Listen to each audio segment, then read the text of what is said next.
Gavin. Louie. We have a date with Destiny. And she ordered lobster. I know what that's from. What is that from? I want to say that is from Mystery Men. Yes. Which I saw on purpose. Have you never seen it before? I actually had. I was going to say, because I'm old enough to have seen it in the theater. I didn't see it in theaters, but I was a child and I saw it. And I mean, that was when, like, every comic book superhero thing to me was cool. Okay, and I thought you were going to say it's when every comic book superhero thing was coming out, and I was like, no, that predated. This was when it was, like, all just, like, very, like, I was like, yes, all superheroes. And so I saw this movie going into it thinking, like, it's going to be awesome. And it fucking wasn't, because I was a kid wanting it to be awesome, and it was like Ben Stiller making jokes. Yeah, he's the worst bit of it. We think you did something bad to Captain Amazing. We would like you to tell us where he is. Captain who? His name does not ring any bells, Miss Me.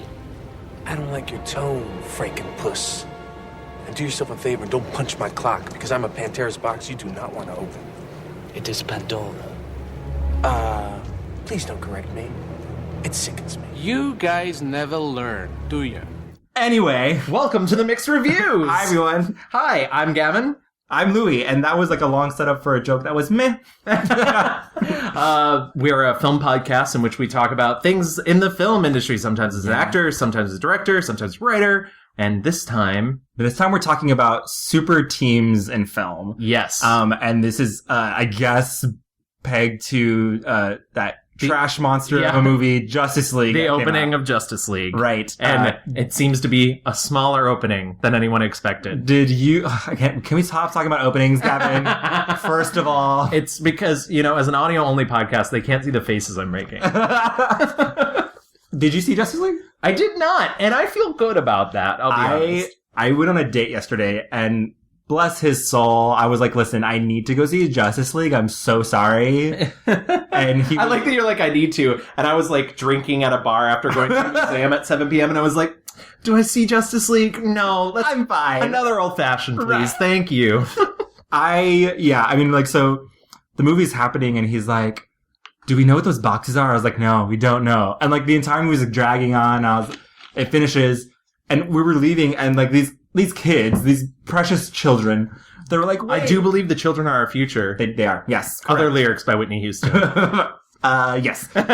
They were like, wait, there's like a scene at the end. And I was like, oh, thank you. I don't care. Yes, I don't care. Did you see that there is a Justice League porn parody? Yes. And with Manila. Yeah, they got Manila to play fucking Wonder amazing. Woman.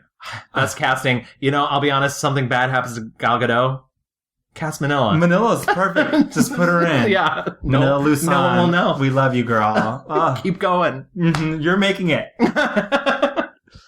But yeah, Justice League is trash. I'm sure we'll talk about it more later as the episode's going. Oh, before we move into our super teams, we should cover some old business. Last episode, we talked about Mr. Dancing Queen himself, Sam Rockwell. That was such a good episode. I must admit, and people really liked it. They like, not to talk about numbers, people dug that episode. Not to talk about the metrics, but if we dig in, I loved that episode too. And what I love the most is you fucking lost the poll, Gavin. I did lose the poll, but you know what? First of all, stiff competition. I actually really like how people voted. Yeah. And on top of that, I would like to believe most of these people just have not seen Confessions of a Dangerous Mind. So your homework, folks, go see Confessions of a Dangerous Mind. I mean, that's what you want to believe. Yes. People probably just really like Moon. Because Moon came out overwhelmingly as 52%. Listen, Louie, I cried myself to sleep last night. I'm not going to do it again. You told me, how many times have you watched Confessions of a Dangerous Mind? Probably like 4 or 5 over the years, but like in college, at least 3 times. Yeah. Incredible. Lawn Dogs. Surprisingly, Lawn Dogs came out at 21%. Yes. Which is a weird-ass movie, but good. My pick, The Way Back, got 18%, and your pick, Confessions of a Dangerous Mind, got 9%. Also, a strong backlash from folks who really wanted some Hitchhiker's Galaxy. And Galaxy Quest. Both of his, like, big sci-fi ventures, where the funny thing is he's, like, an ensemble person in both of those. Yeah. So I wonder if our audience just really loves him when he's, rocking the ensemble life. Yeah, I'm rocking the ensemble life, but also being super hilarious in space. I do enjoy, we also got a comment today from Rose, and it says he deserved an Oscar nom for Moon, and also just for this scene, and it's the dancing scene for Charlie's Angels. That's... And you know what, Rose? You're not wrong. You're not wrong.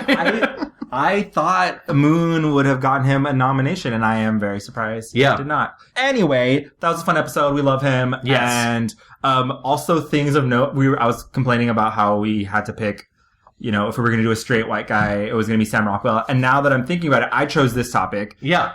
Both times I've chosen genre topics, they're like the straightest, most masked topics. I also chose buddy flake movies. Well, I'll be perfectly honest. We're talking about super teams, and it is very mask for mask.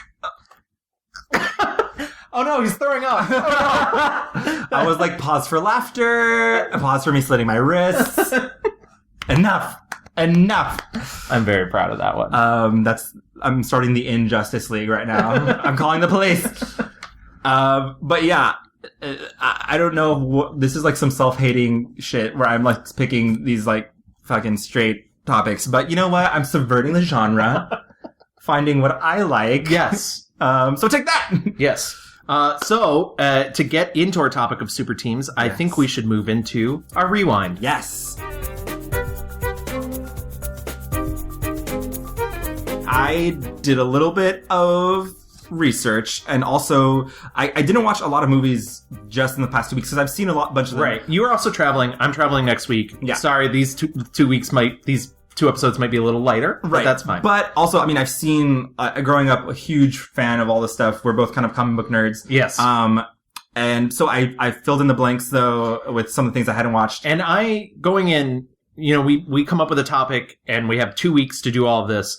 And so going in the very next day after we recorded our episode, I began feeling overwhelmed, and I immediately texted you, and I was like ground rule, 4 people or more on the team, because I didn't want to have to include Batman and Robin. Right. And right. We're talking about 4 full teams. So we're not going to be talking about any Spider-Man movies. Right.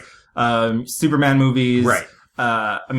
So Justice League kind of stuff in that work. So, to get into it, though, I thought it's important to kind of figure out, how superheroes in general got onto the screen. So as long as popular comic books characters have been around, there's been TV and movie adaptations of superhero movies.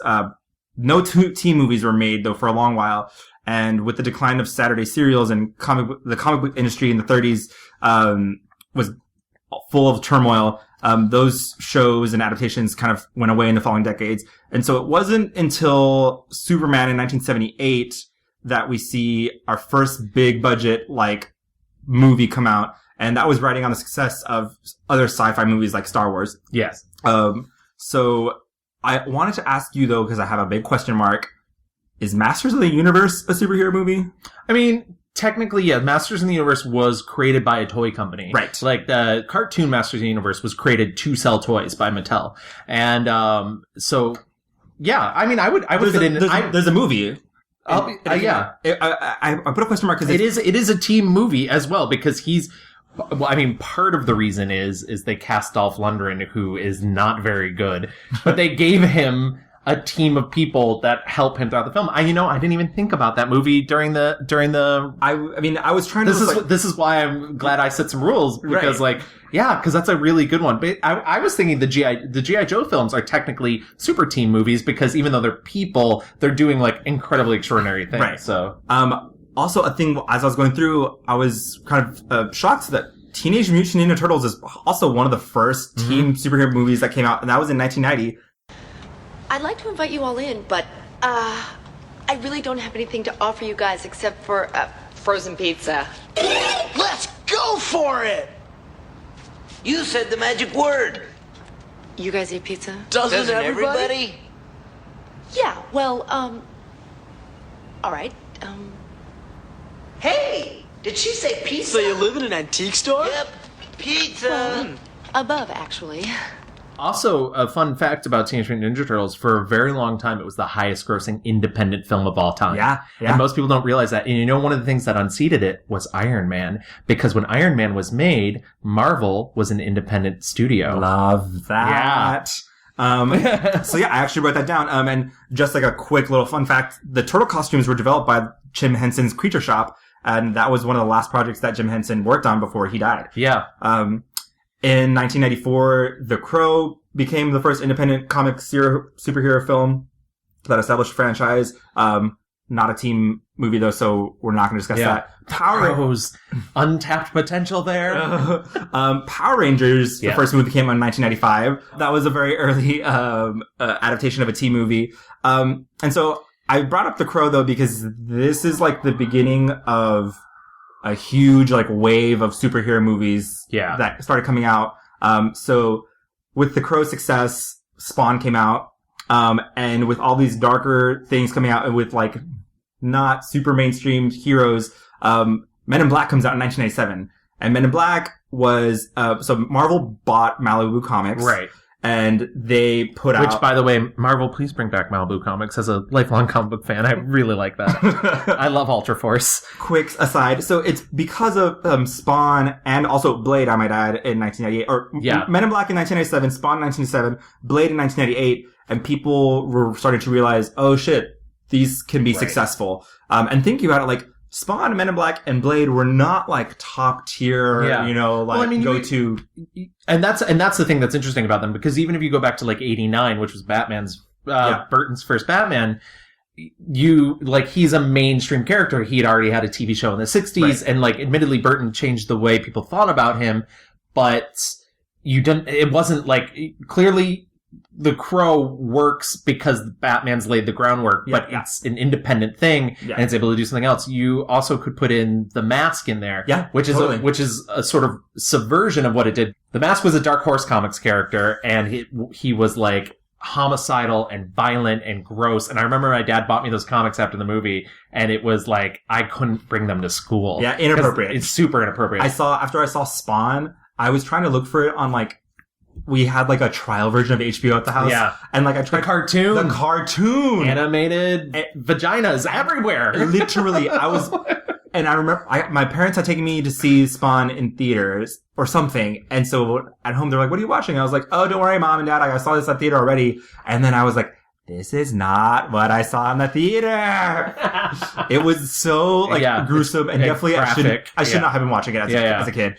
And I guess so of these things that we're talking about, Men in Black counts. Yes. Yeah. Even though, technically they're two, but it's an entire network of people. Right. So I'll let it pass. Jury says. Right. And so through all this, Spider-Man's coming around in 2002. Yes. Spider-Man becomes huge. And that just like fucking, and that is laying everything down, 20th Century Fox then gets the rights to, X-Men. And X-Men in 2000 becomes a hit. And so literally the 2000s, mid-2000s was just like a fucking onslaught of all these movies. You got the Fantastic Four movies, you get all the X-Men sequels, you get The Watchmen, League of Extraordinary Gentlemen, Daredevil, Elektra, New Catwoman, all these fucking movies based on comic books. And that leads us to 2006 when Marvel establishes their line of credit with Merrill Lynch, and they decide that they're going to fucking make their own movies. Right. And I mean, of course, they don't have like X-Men or Spider-Man, but it starts this fucking like huge wave of what we now know is the Marvel Cinematic Universe, which leads up to the Avengers, which is probably like the modern grandfather of like these team up movies. Yeah, right? Absolutely. I mean, it's sort of the team up films that have come since have sort of found a way to pattern themselves off it. And it's everything from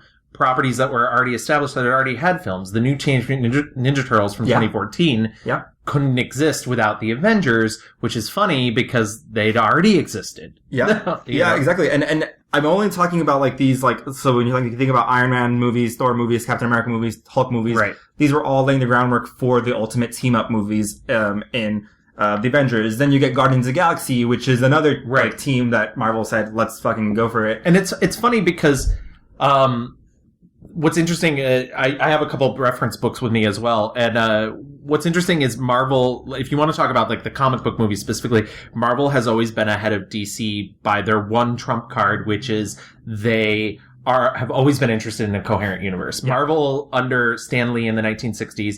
I mean, Jack Kirby deserves a lot of credit for this as well, but Stan Lee's one big idea over everything else was a coherent universe, which DC had been releasing comics since the 30s and still hadn't established. People would cross over, but it wasn't like a continuity matter. Yeah. And Lee made sure that Marvel had sort of continuity. So when they started making Marvel films as an independent company, they decided they were going to apply that to them as well. The idea to do that with DC came along much later after Marvel had already made at least wild. 6 or 7 films. Yeah, it's wild thinking about when Iron Man came out, right off the bat, they had S.H.I.E.L.D. ready to go. Nick Fury was ready to go at the end of it.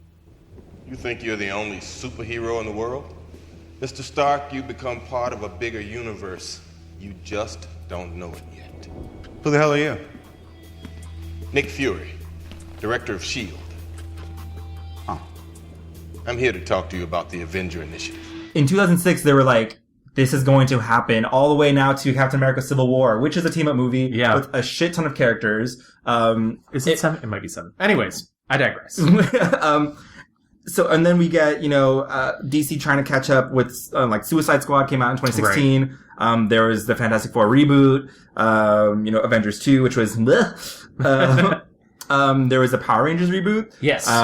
And then I also wrote down, there are also some other non-traditional or hybrid or animated movies. The Powerpuff Girls movie came out in 2002. Oh, that's I didn't even think about that. Which I guess is technically 3, but whatever. Yeah, but that's The Incredibles came out in 2004 to wide acclaim. The Incredibles came out in 2004 being the best Fantastic Four movie. Absolutely. 10,000%. Fantastic Four wishes it was Incredibles. Yeah. There was Sky High in 2005, which was a combination of high school movie and superheroes. There was Zoom with Tim Allen, and it was a combination of a family drama and a school. Big Hero 6 came out in 2014, which was Disney's kind of Japanese anime. But it is also a Marvel property. Yeah. And then there are the parodies. So there's Mystery Man in 1999 and the specials in 2000, which is wild to think about because I feel like those movies came out way ahead of their time. Yeah. It's imagine a parody now with so much content to go through all these movies, as opposed to in 1999, 2000, X-Men just came out in 2000. There was not any of the... And that's what's interesting, too, is it seems like the superhero parody has now been relegated to the independent film, which is a little strange because when you think about superhero films, you think about, live, spectacle and huge budgets and everything. And there was a couple other low-budget parodies I found, and now I can't think of the names of them, something with capes and whatnot. But it's funny that, it's all of these very low-budget... Right. I almost just... Mystery Men, among rewatching it, when I was rewatching it, I thought it probably would have landed a lot better had it given more time for the genre to expand. Because back then it was kind of like they're yelling at nothing that's happened yet. Right. It's funny because you look at the design and style and it's very clearly influenced by the Joel Schumacher Batman films and everything. Yeah, totally. It's very zany and crazy or whatever, as opposed to maybe a little not relevant, but thinking about the Scary Movie franchise parodying horror films, there was so much to go through. Unfortunately for them, in 1999, who were they making fun of? Right. They were making fun of the old Superman movies, the old Batman movies. There was not it was that. It was mostly the Schumacher Batman film. Yeah, and exactly. I agree with you. I wish there'd been, because there really is such an ability to mine. Right. It's almost like they were making fun of companies at the time were certainly snapping up properties. Yeah. And there's a big joke in Silent Bob and Jay when they're everything's being bought up right now, but nothing had come out yet. Yeah. So it's kind of they're making fun of they bought Daredevil and whatever. But those movies wouldn't come out until years later, which is just kind of silly. And I wish there was a good parody out now, because it seems like it's ripe for it. That's all I have. Real quick, just because I did bring these books and I don't want them to go to waste. Right now I have this book in front of me called Slugfest, Inside the Epic 50-Year Battle Between Marvel and DC. It's by Reed Tucker. It just came out in October. If you're interested in that sort of thing. I just want to mention on the origin of the superhero team, in comic books. The official version goes like this. One day in 1961, Goodman was playing a friendly game of golf with DC's Jack Leibowitz when Leibowitz began bragging about the sales of his new Justice League of America, a title launched in 1960 that combined the company's marquee heroes, Superman, Batman, Wonder Woman, Aquaman, and The Flash, into one powerful super team. Then Martin Goodman came back from his golf game with tales of the Justice League sales. Stan, I want you to make up a group of heroes, because I think that's what's selling today. Stan asked his wife Joan for advice. She said, well, why don't you just once do a book the way you would like to do it instead of the way they want you to do it? She's like, well, you're going to quit anyway. Just do it. Stan Lee took the problem to his sometime collaborator, Jack Kirby, and they came up with the Fantastic Four. Inspired by the space race between America and Russia, 4 people who don't always get along try to beat the commies to the moon. Their rocket is bombarded by cosmic rays. The quartet crash land, and they've acquired superpowers. They team up, but they still don't always get along. Mr. Fantastic would over-explain everything, the way I tend to do. The Thing would say, will you shut up, we got it already, and he and the Torch were always arguing and fighting. The Thing hated being the Thing, and the idea of superheroes hating being a superhero was really a novelty, and it produced a lot of psychological richness, at least comparatively speaking, that had not been seen in comic books before. And so it was with the creation of the Fantastic Four that comic books really entered into the modern era. Both men later insisted they never played golf together.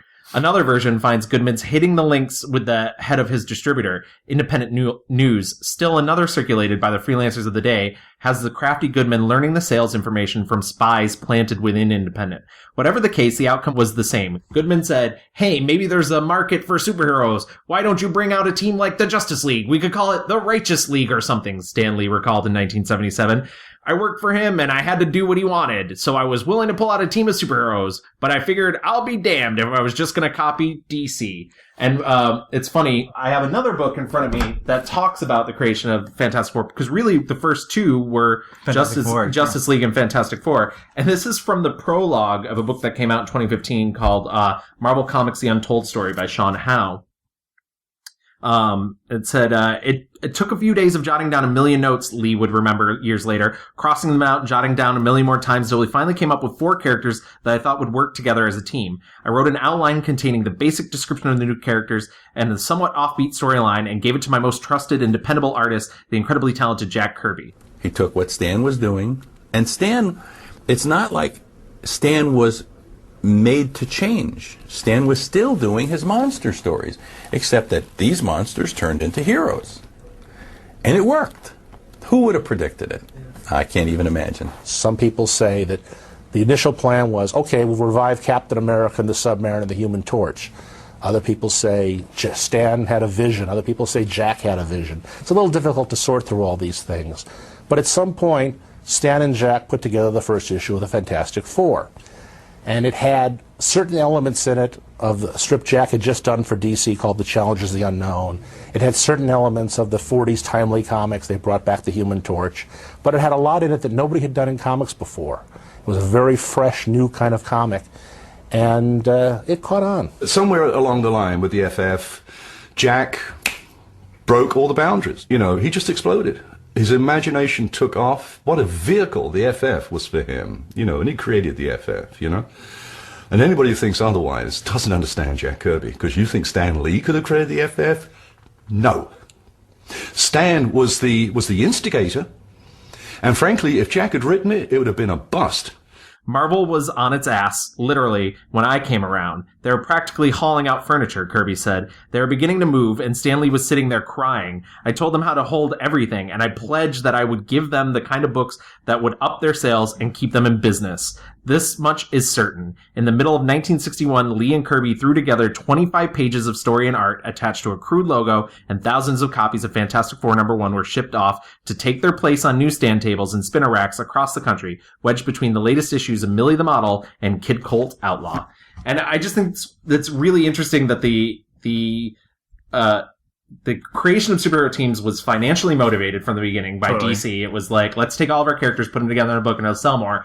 And then the like creation of the modern way of doing it, because the thing that set the Fantastic Four apart from Justice League is the Justice League weren't defined characters as they were like stalwart and righteous and Fantastic Four were a family and they fought amongst each other constantly. And I think that's more of where you see the genesis of the current super team, those internal struggles, those family dynamics and everything. But yeah, I just wanted to bust out these books. Can I say really quickly that I appreciate your Stanley voice? Yeah, I thank you. That was very... Excelsior!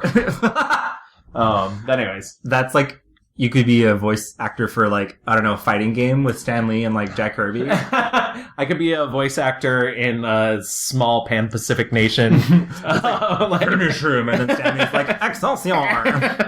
And then he'll get him. Yes. Should we go into our picks? Absolutely. Let's do our 5-star reviews. Okay.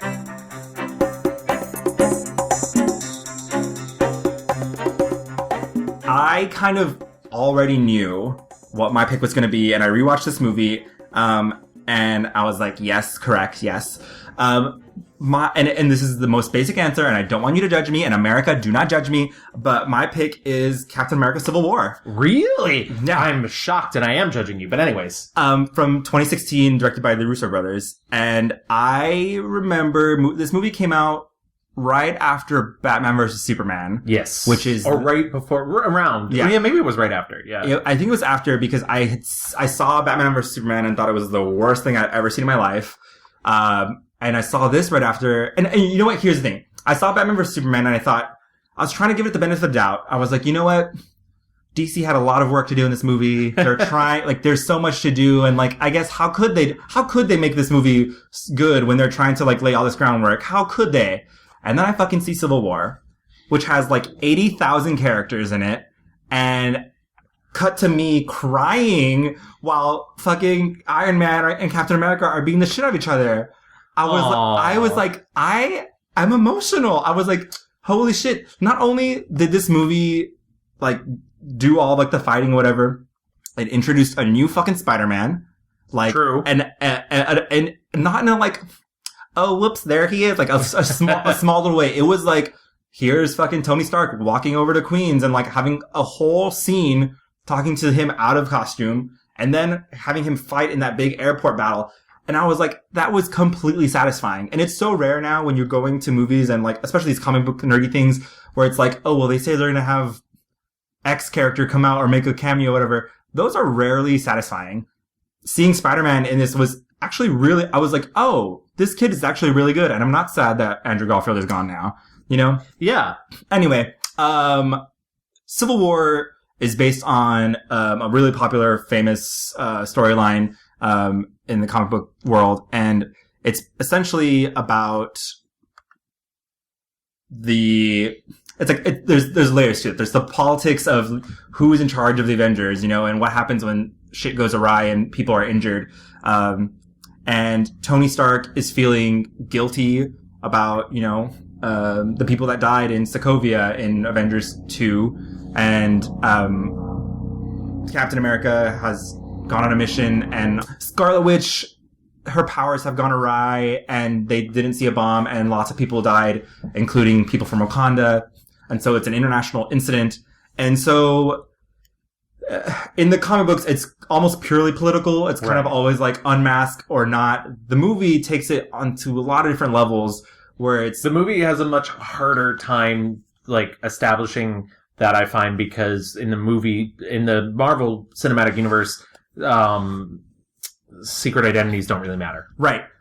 And so in the movie, it's less about secret identities and it's more about who is in charge of the Avengers, and the solution that the government decides is, you know, the UN will have a task force and they'll tell them where to go and what to do. Right. Captain America is like, I'm not really feeling that. That's kind of fucked up. We should be the ones who are deciding this stuff. Tony Stark is feeling guilty about, you know, the lives lost in their previous battles. And so that's kind of like the genesis. But then there's all this like layers of the relationships that are happening. Yeah. And while this is entirely going on, I'm waiting for who's the big bad. Right. Who is the big bad guy? Because almost in all, like, good guys fighting good guys, in the end, it always is like, they're fighting each other, and then they realize they need to come together to fight the greater evil. Yeah. And so I'm waiting for it. I'm fucking waiting for that Nemo guy, played by Daniel Brühl, who is, like, so sexy and so villainous. I'm waiting him for, like, to reveal... That's actually in his resume. Yeah. Villainous and sexy. Yeah. I'm waiting for him to, like, reveal the big master plot, the big thing. And it never fucking comes because, like, this was the first time I've seen a movie like this where it's not about that. It literally is not. Same thing with him. He just wants vengeance. He's grieving over the loss of his wife and kid in that battle that Tony's feeling guilty about. And the whole idea of, you know, Tony and Cap, even though they have these, like, differences over, like, who should manage the Avengers, in the end, they're really fighting because they do not think the relationship is what it was. He's my friend. So was I.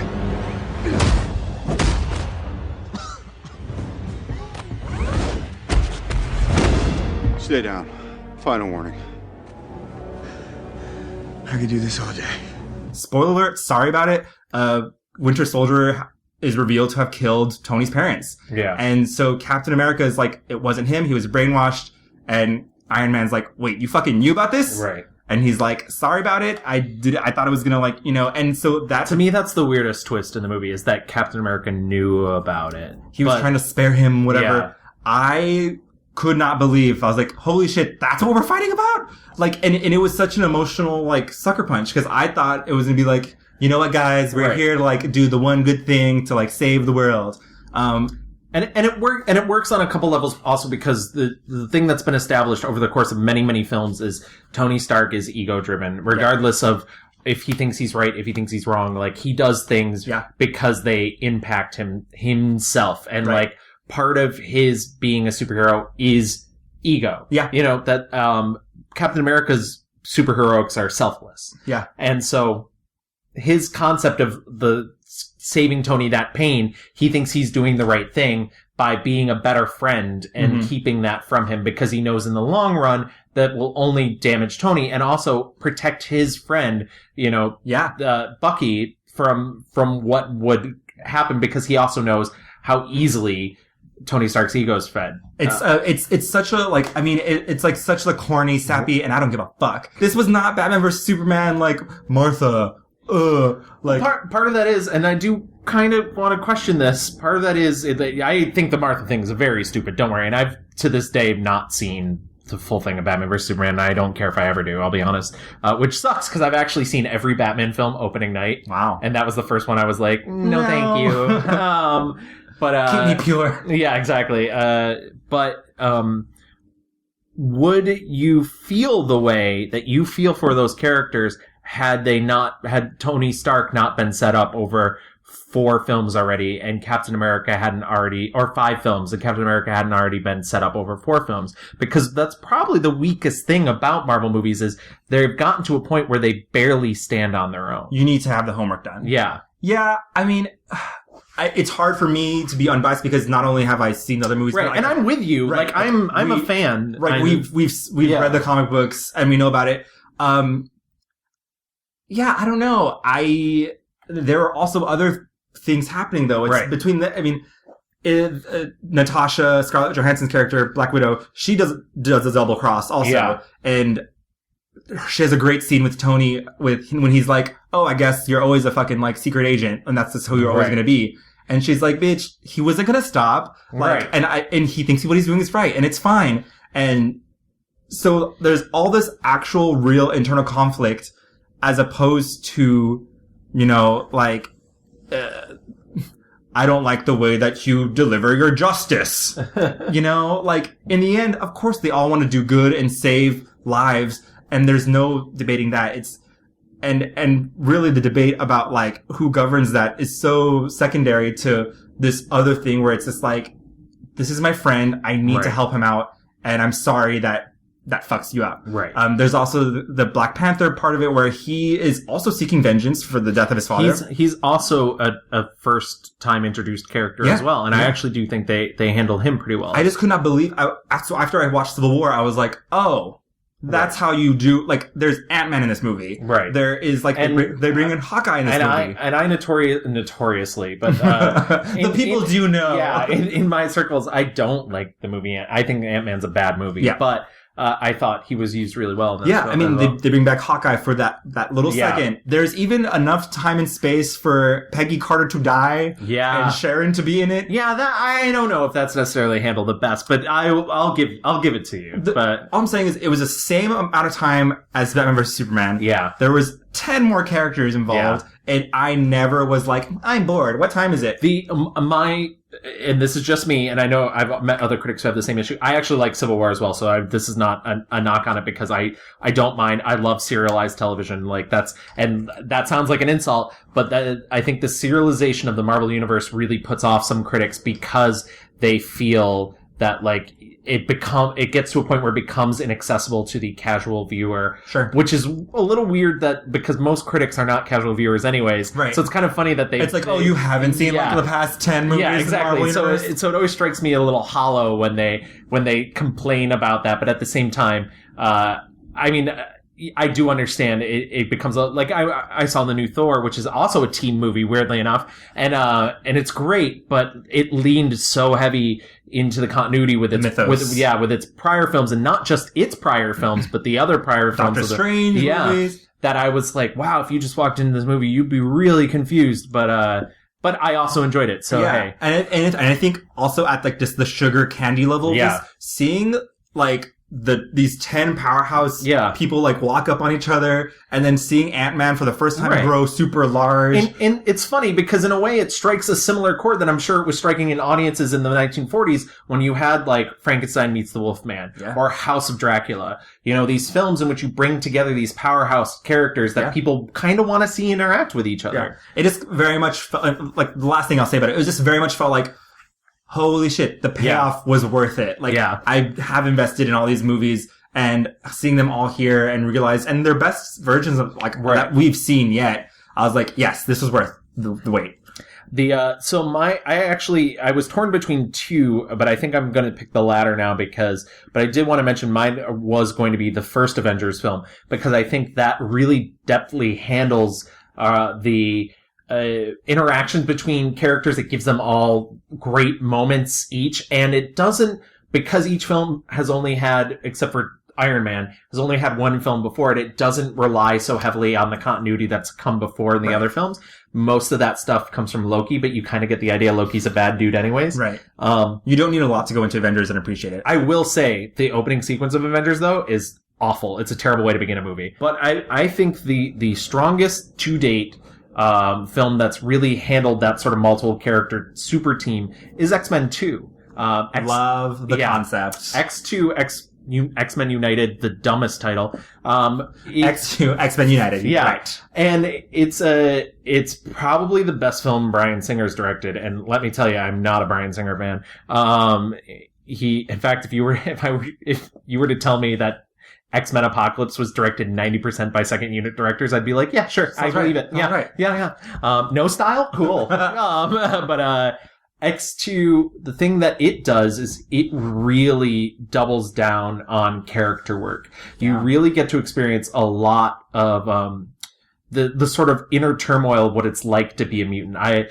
Just to give a basic plot of X-Men 2, the X-Men are now being hunted by a rogue group of military people run by William Stryker, who was involved in the creation of Wolverine, and by that I mean they gave him his adamantium skeleton, and he just wants to eliminate mutants. And what's great about this too, and different than most of the other X-Men films, is it supplies you a villain that's not Magneto. And really the groundwork that they've laid in the previous film, though this movie doesn't rely super heavily on it, with Magneto being the villain, it becomes a great twist when they have to start working with Magneto and Mystique to stop this guy. The only true Mystique. Yeah, Rebecca Romaine. To be clear. Yeah, exactly. Jennifer who? Oh my god, best line reading in the movie is there's a scene towards the end after they've teamed up with Magneto and Mystique and they're all riding in the Blackbird and Magneto keeps staring at Rogue because in the previous film she got her white streak from having touched him for too long and they're whispering to each other, giggling, and they're such mean girls. Yeah, exactly. We love what you've done with your hair. Hey. That's what I like. Camps up. He's like, "What are you gonna do? Scratch it with your claws?" Yes, Ian McKellen. I think it's one of the most brilliant casts, and I think it's because it's a slightly unexpected cast. I think Halle Berry actually, for the first time, becomes Storm because she's awful in the first X-Men, and it's not just the wig; it's whatever she did. She in the first movie, no one talks about this. She has an accent, right? She drops it for the second film, thank God. You have Famke Janssen as Jean Grey and James Marsden as Cyclops. Alan Cumming as Nightcrawler. And Nightcrawler is hands down my favorite X-Men ever. And that opening sequence when it's Nightcrawler like. Speaking of ways to begin a fucking movie. Yeah, hello? Nightcrawler attempting to assassinate the president because he's being brainwashed by William Stryker. So good. Yeah, is still, and looking at it still holds up. It's a really beautiful and interesting scene. I think there's a lot of really interesting character work. And what's great about the X-Men is, it was, it's a metaphor for civil rights for people that don't necessarily fit in. I could pick up one of these books, but I'll just summarize real quick. It's not known how much Stan Lee and Jack Kirby were really, really, really thinking about that. Like, it's an easy scapegoat. I mean, it's very clear that Magneto has a lot of the ethos of Malcolm X and Professor X has a lot of the ethos of Martin Luther King Jr. and it's two very polarizing ways of looking at the civil rights movement. But it applies itself so well to any marginalized group that wants to fight for their equality, whether, you're fighting sexism, racism, homophobia. And that's the thing that I've always loved about X-Men is they really make you feel what it's like to empathize with the outsider. And that's why I've always loved Nightcrawler because he's the most outside you can get. There's like a great scene where he's talking to Mystique. Excuse me. They say you can imitate anybody. Even their voice. Then why not stay in disguise all the time? Look like everyone else. Because we shouldn't have to. And that's why the fucking Jennifer Lawrence Mystique is such bullshit. Because real Mystique would never look like Jennifer Lawrence. And it kills me because it's so clear with the Jennifer Lawrence Mystique that's payment motivated. She's like, if I'm going to be in this fucking movie, I'm not going to wear that makeup. And they're also like, oh, people are paying to see Jennifer Lawrence. Garbage because Rebecca Romaine is gorgeous. Gorgeous, absolutely. And she has such screen presence. And she has one of the best fight sequences in that movie too. And that's what I mean about everybody gets their moment. You have obviously a lot of stuff with Wolverine and Hugh Jackman. I also think that's really like, he's fine in the first X-Men. Everything about the first X-Men movie is fine. It's base level fine. Mm-hmm. And it really sets the blueprint for the way most superhero films are handled for the next 10 years. But the second movie sort of ups the game by giving everybody, you have a lot of chemistry between Halle Berry and Alan Cumming. Mm-hmm. You have a lot of chemistry between the love triangle between Logan, Jean Grey, and Cyclops. And then you have the kids really being introduced for the first time, which is Iceman, him having to come out to his parents, which is a very funny scene, but also like darkly twinged. Yeah. So, when did you first know you were a mutant? You have to understand, we thought Bobby was going to a school for the gifted. Bobby is gifted. We know that. We just didn't realize We still love you, Bobby. It's just this mutant problem is a little... What mutant problem? Complicated. What exactly are you professor of, Mr. Logan? Art. You have Pyro, who's like kind of smaller character in the comic books, but they really made him his own and gave him that arc of like really seeing that he doesn't ever believe he can trust people and believing in Magneto. And everybody's given like a really solid moment, and somehow the movie is still not like 3 hours long. Yeah. Yeah, I just really think the second X-Men movie, in terms of the way it sort of left everything off, it's really the progenitor of a lot of that, and I think it's one of the best as there is. I agree. Hard agree. Yeah, I don't want to get into the ending, but yeah, it's great. A lot of great action too, an amazing fight sequence. Mm-hmm. But yeah, were there any other films that you thought of? Because now off the top of my head, there's just so many. I thought Guardians of the Galaxy, really fun. Visually way more interesting than say any of like the Avengers movies. Really, like Marvel does have like kind of boring looking, like very washed out. Everything is blue and orange, right? And speaking as a colorblind American, it still gets me. Right, too, Guardians was beautiful and like they're really nutso kind of way. Obviously, we mentioned The Incredibles before. Oh my god, Incredibles, 10,000%. Yeah, unfortunately, a lot of shit went down with Pixar since we did our Pixar episode. Right. But the trailer for the second one of that just came out, and I'm really excited for that. I watched this, like, not amazing movie, but, like, really cute kids movie called Rise of the Guardians. It's a animated feature about Jack Frost, who becomes part of a superhero group with mostly Christian effigies. I don't know why. It's like the Sandman. Yeah, but also, like, Santa Claus and the Easter Bunny. Hugh Jackman plays the Easter Bunny. Alec Baldwin plays a very Russian Santa Claus. Isla Fisher plays the Tooth Fairy. Jude Law is the Boogeyman, who's the villain. And it's, like, very cute and harmless, and like, I don't know, I didn't hate it, but no kids movie should be over an hour and a half, and it's like close to 2 hours, Absolutely and I do not need that. Another one that I really wanted to put in, especially since once I realized that I laid the groundwork for 4, is this movie from 2004, this independent film that I love called Debs.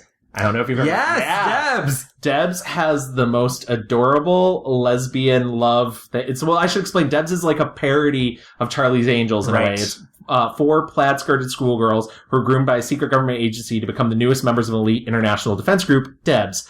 And Sarah Foster plays Amy, who is like a sweet, very virginal member of the team, Goody Two-Shoes, and she falls in love with their villain, Lucy Diamond, played by Jordana Brewster, which was amazing. My first introduction to Jordana Brewster, and I've loved her forever since, and I know that she's in a lot of bad shit, but in my book, she can do no wrong. Right, good for her. Yeah. Scott, I don't know how this happened to me, but being bad doesn't feel good anymore. Do you love her?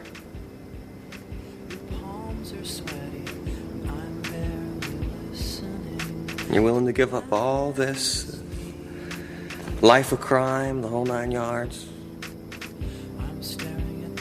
Whatever it takes. All right, then. We're going in.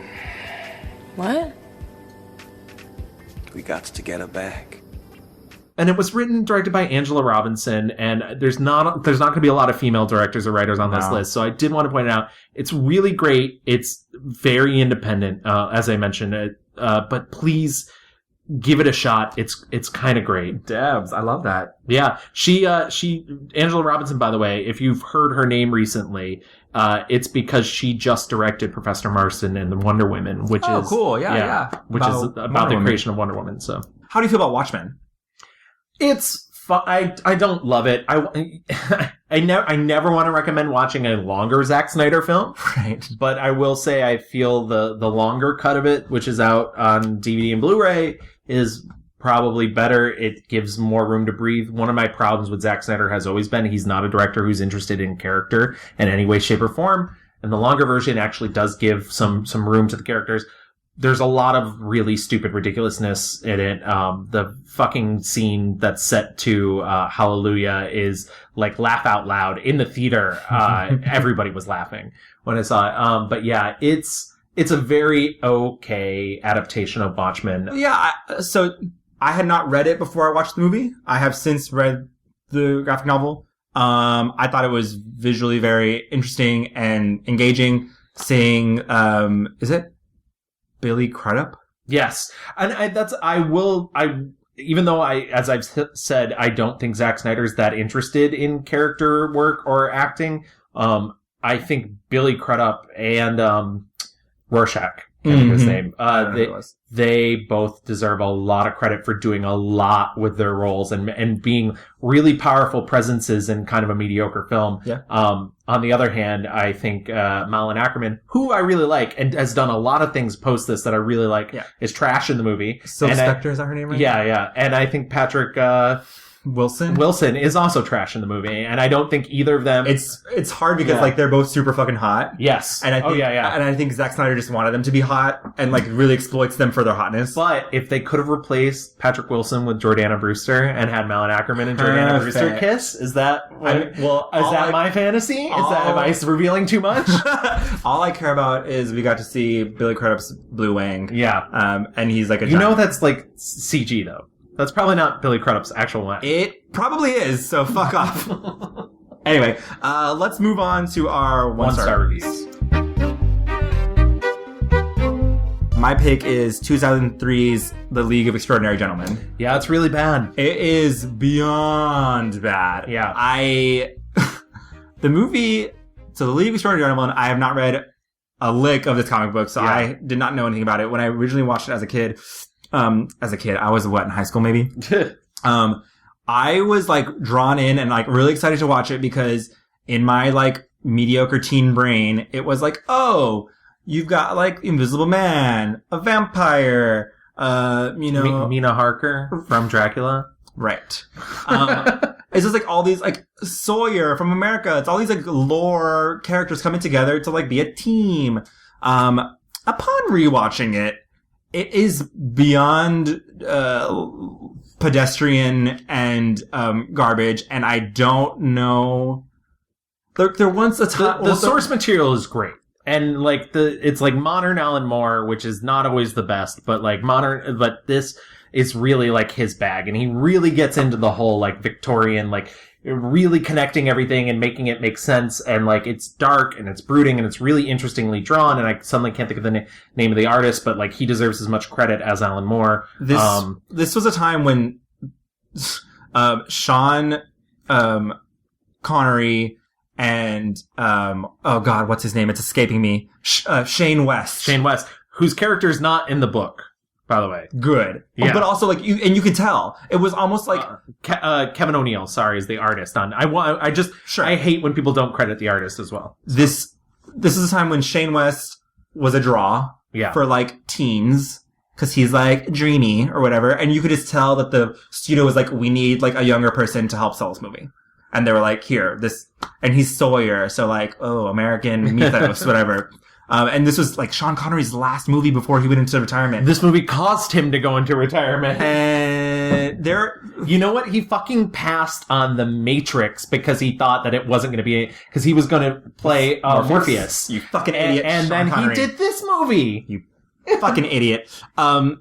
So there are so many bad things about this movie. It's essentially, what's his name in this movie? Sean Connery is, he's, Alan Quatermain. Yeah. Of the King Solomon's Mines book. Right. And so he, like, is in Africa being colonial as fuck, and, the Phantom is, like, stealing shit. Oh, and God, the inclusion of the Phantom. And he's, like, gross. Really gross. And he's, like, he's essentially like bombing the shit out of London and Germany to try and start shit. Yeah, he's trying to initiate World War I before World War I actually happens. And essentially it's an arms race. Yeah. And he's the one that has all the weapons and he's going to want to sell to them. The use of like newspaper to like help move the story along is insane. It's like spin, spin, spin, spin, spin. Germany says, not us. Spin, spin, spin, spin, spin. London says, we're gonna get you back. Spin, spin, spin, spin, spin. Like, over and over and over. And not only that, then we get to M to go find Quatermain, and it's like, London and Germany are fighting. And tells us the same information that we just got from the news. Why?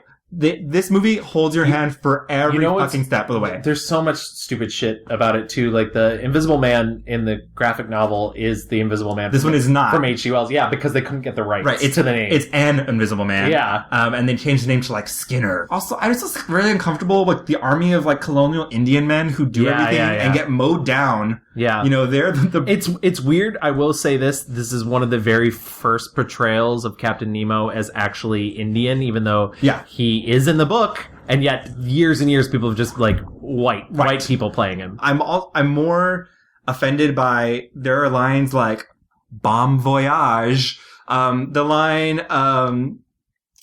so Dorian Gray, played by Stuart Townsend, which, R.I.P. girl, your career, is fighting the vampire lady, and he like, puts the stake through her.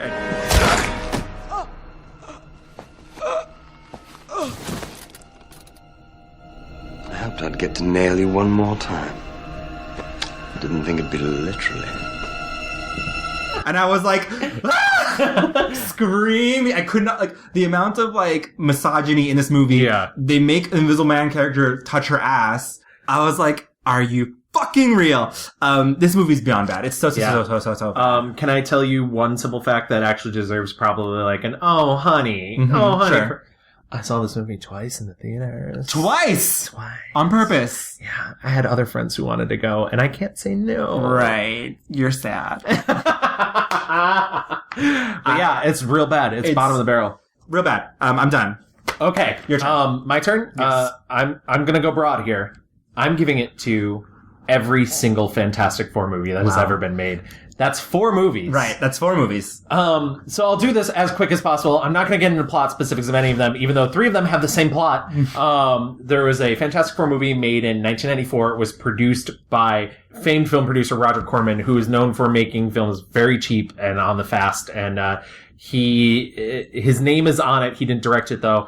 But it was, like I mentioned, 1994. They got a bunch of cheap actors together. They were going to lose the rights to Fantastic Four. They bought it from Marvel for $250,000. Holy shit! And that's a lot of money for back then. Yeah, and if they didn't get it started at this by a certain date, the rights were gonna revert back. So they make this cheap, very very cheap run of the mill movie, but some reason gets the Fantastic Four more right than anybody else has.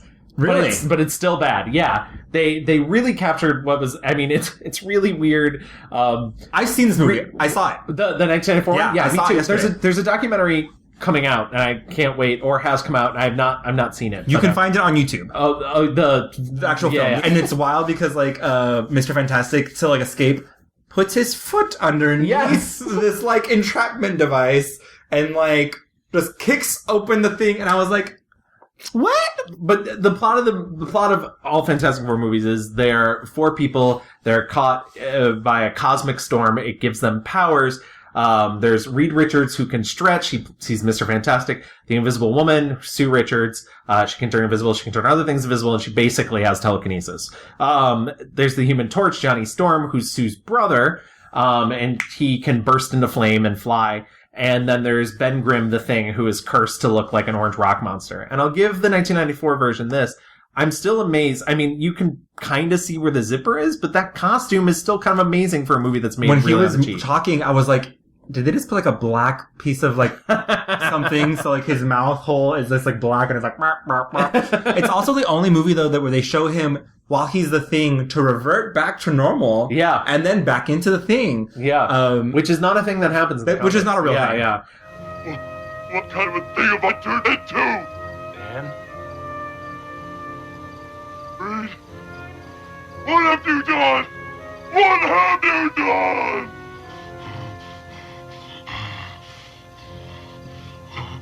We're gonna go get some help, Ben.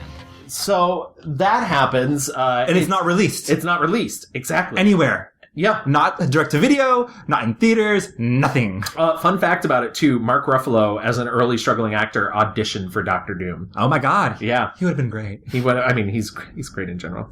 Call me. Flash forward 11 years later. Fox now owns the right to Fantastic Four.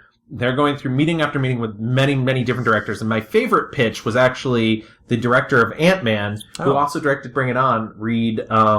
Richards, no kidding. Yeah. Reed Wright, isn't it? No, it's Reed... Peyton. Yeah, Peyton Reed, sorry. Peyton Reed, who wanted to do it as like a 1960s family comedy. Love that. And I was like, that sounds cool. No. Instead, they go with Tim Story, the director of Barbershop. What? I'm not saying that he can't direct something like this, but like what about him made Fox be like, you know what? Yes. Exactly. Same story. Family gets caught in cosmic rays. This time Dr. Doom's with them, so he gets the power to turn into metal, but also make magnet stuff. I don't know. It doesn't make any sense. Electricity, maybe. Yeah. This cast is Ian Grofield, Jessica Alba, Chris Evans, and Michael Chiklis as the Thing, who's like probably the best casting. Yeah. I will say real quick, it is so fucking disrespectful that they cast Jessica Alba and made her wear blue contacts and a blonde wig for this. Absolutely. Like, if you're gonna cast someone and like do a race bent thing, just let it live. Yeah. And also, Jessica, honey, have some self-respect. Yeah. She could have said no. The most inspired casting to me was actually Kerry Washington as Alicia Masters, but then they didn't give her anything to do. Julian McMahon plays Victor Von Doom. He wants revenge against them because he's a big dick. And the other weird, crazy thing about this is it's written by Mark Frost of Twin Peaks fame. Weird. Yeah, and it's bad. It's all around bad. It doesn't look good. It's a very like paint by numbers, like origin story that's like boring. The comedy, it has a lot of comedy in it, and I will give them points for trying, because that's one of the things about the Fantastic Four is that it is very comedic, because they are a bickering family. But isn't it like Sue can't control being naked? Right, exactly. But it's like, it's all, exactly. All the comedy is like super base. Seems like you and Alicia are doing well. Annoyingly so, in fact. Yeah, I'm a lucky guy. Yeah, you are. Question for you, though. How do you guys, That's none of your business. Okay, all right, I'm just concerned. I'd hate to wake up one morning and find out she was killed in a rock slide. 2 years later, they made a sequel called Fantastic Four: Rise of the Silver Surfer, in which they clearly spent all their money on the Silver Surfer, who voiced by Lawrence Fishburne but played by Doug Jones, which I believe was like kind of a blow to Doug Jones's ego because he was not informed that he would be dubbed. Oh fuck, that sucks. Yeah, once again, Tim Story, but Mark Frost gets a credit on the screenplay, but Don Payne, who I actually like, who unfortunately passed away a couple years ago, is really a credited writer. And like, it's a slightly tighter movie, but that's not saying much. In this movie, Silver Surfer comes to Earth. He's a herald of Galactus, which is an intergalactic being that eats planets. In this movie, for some reason, it's a cloud, not an actual giant person like it is in the comic books. I guess they thought that was too ridiculous. Not the Silver Surfer.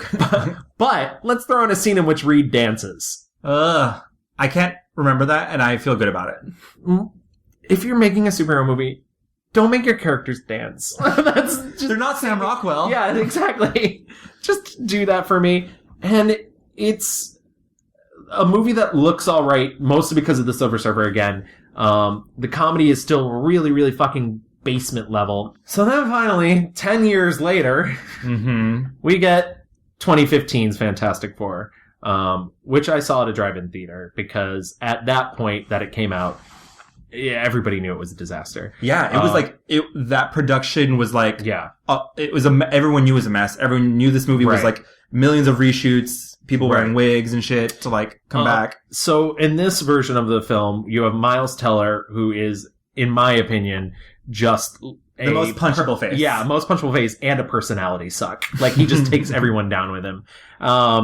Is Reed Richards. Michael B. Jordan plays Johnny Storm, which was the only casting I ended up liking because it pissed so many people off. And I was like, good, fuck you. Like, right. Kate Mara playing Sue Storm and having the most miserable time of her life. And Jamie Bell. I'm so sorry, Jamie Bell. We love you, Jamie, so much, but why? And then Toby Kebbell is Victor Von Doom in this version. This steals a lot from the Ultimate Comics. So instead of them going to space and getting the cosmic rays, it's an after effect from traveling to another dimension and then coming back. Zone. Yeah. It has a lot of problems. Directed by Josh Trank, famously, who had like a real issue putting it all together. He wanted to make a horror movie. Yeah. He wanted to make like a body horror movie. A lot of that doesn't exist in the film, and none of it like is scary or interesting in that way. The character work isn't great. You never really understand. One of the things that's cool about the relationship between Ben Grimm and Reed Richards is Ben Grimm was like a friend of Reed Richards, but he was also a skilled pilot, so he needed to be aboard that spaceship. Yeah. In this film, it doesn't necessarily make sense. It like you begin to question why Reed Richards would ever hang out with Ben Grimm. Yeah. Also, a lot of strange character choices, like Ben Grimm's famous, like, quotable line, "It's clobbering time," is a thing that was shouted at him before he was abused. Yeah. And so, like, the switch for that.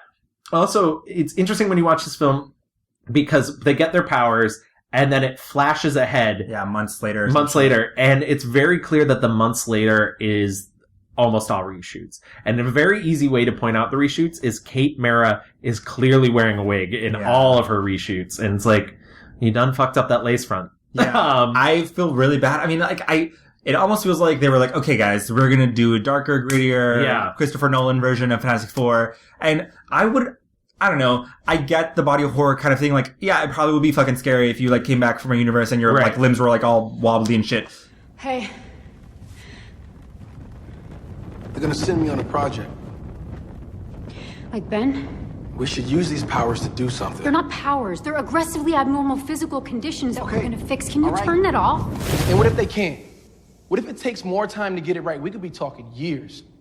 I am not going to be a tool.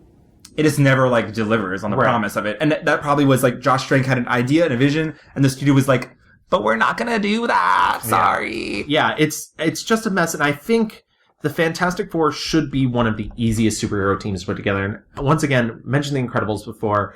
I think that's a really excellent, really beautiful way that they were able to create that family team dynamic and make it play out and make it work. It's coming back! That wasn't right. Give me that. Can't stop it. The only thing hard enough to penetrate it is itself. It's getting closer. It doesn't work! There's just something about that seems inescapable. Yeah. And I think one of the problems Josh Trank had is he really moved it away from that family dynamic. He made them so much more generic by trying to make this horror film. I don't think that Josh Trank's Fantastic Four is the worst of the bunch, though. I don't either. I know a lot of people, I hadn't seen it for I think the while. 1994 one's the best of the bunch, though. Which is fucking wild. I mean, it's like the best because it's so bad. It was bad. I feel bad. I mean, like this is like one of the first original teams. Yeah. And most storied. There's lots of story to tell from them. Yeah. And unfortunately, we have 3 movies of their origins and nothing. Right. So it's cursed. It is. And I think it's a property that for some reason just doesn't seem to be able to be adapted. I do have one more film that I didn't particularly like, but I don't think it's the worst. It's this Russian superhero movie that came out this year, with 4 Soviet superheroes teaming up to save Moscow from destruction, and it's just really badly done. It's all badly handled. It's called The Guardians, and one of them has like rock powers, one of them is like water powers but can turn invisible, one of them is like super fast but kind of controls the wind. He's a martial artist, and one of them can turn into a bear. Love that. Super strong bear. And it was really kind of a culture shock to watch it because like it's very clearly influenced by Western American superhero movies, but at the same time, like Avatar: The Last Airbender. Yeah, if you watch an American superhero movie, like if they destroy a city, it's a big deal. Like that's one of the things in Civil War. Civil War is because of what happened in Sokovia during Age of Ultron.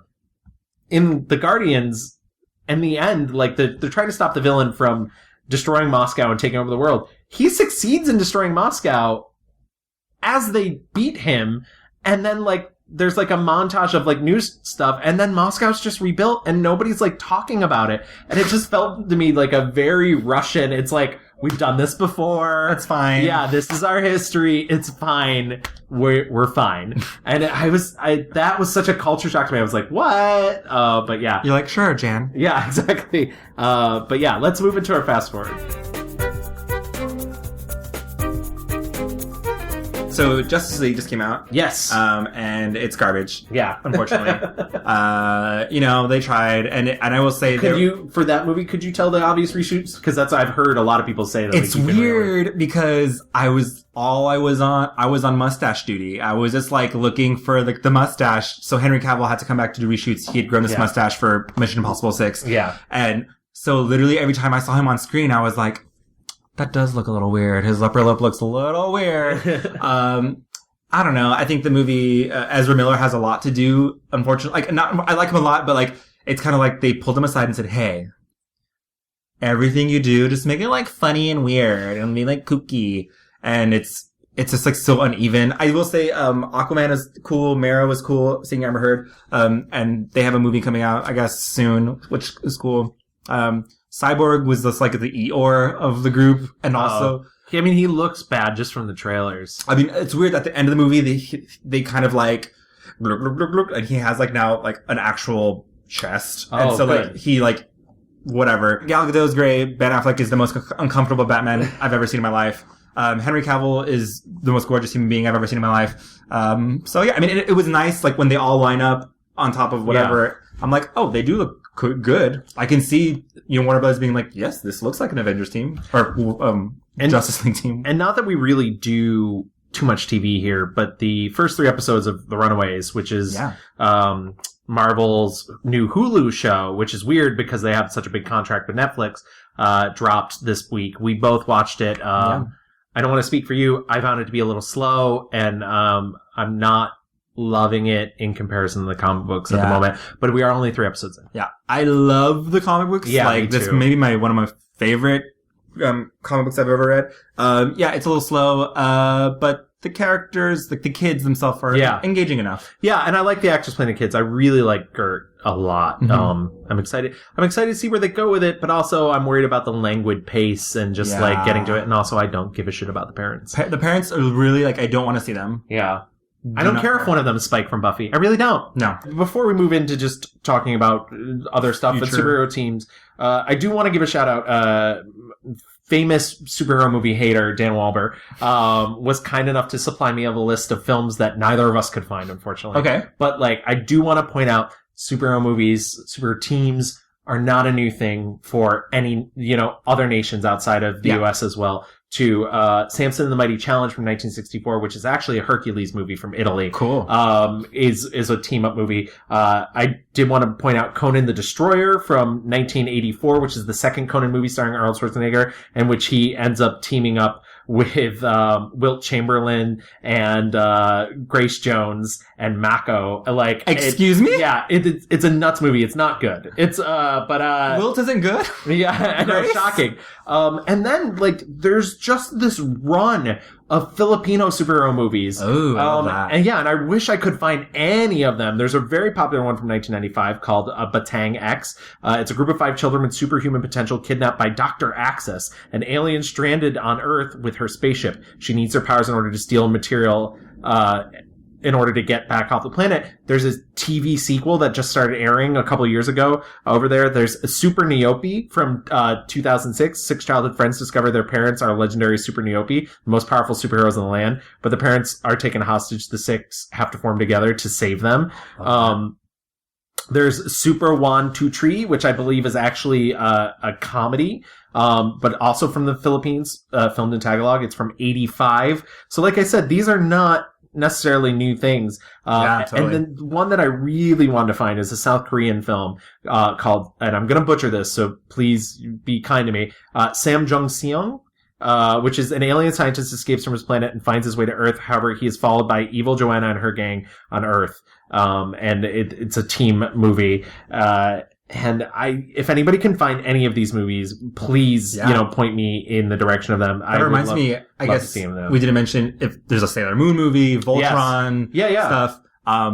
Totally. I was going to say that the team aspect's not anything new for most other countries, but it seems to be the current bread and butter of American cinema. Totally, especially with new technology. I was actually hoping to find some Bollywood movies, and I could not. So, but I do know that they're big over there. What do we have to look forward to as far as like Marvel things or like DC things? I guess we have Infinity War coming. We have Infinity War. I don't know. I'm incredibly cautious about Infinity War because there's so many ways to fuck it up. And I think part of that is leaning on the sort of like, did you pay attention? Do you know everything? And I worry about that.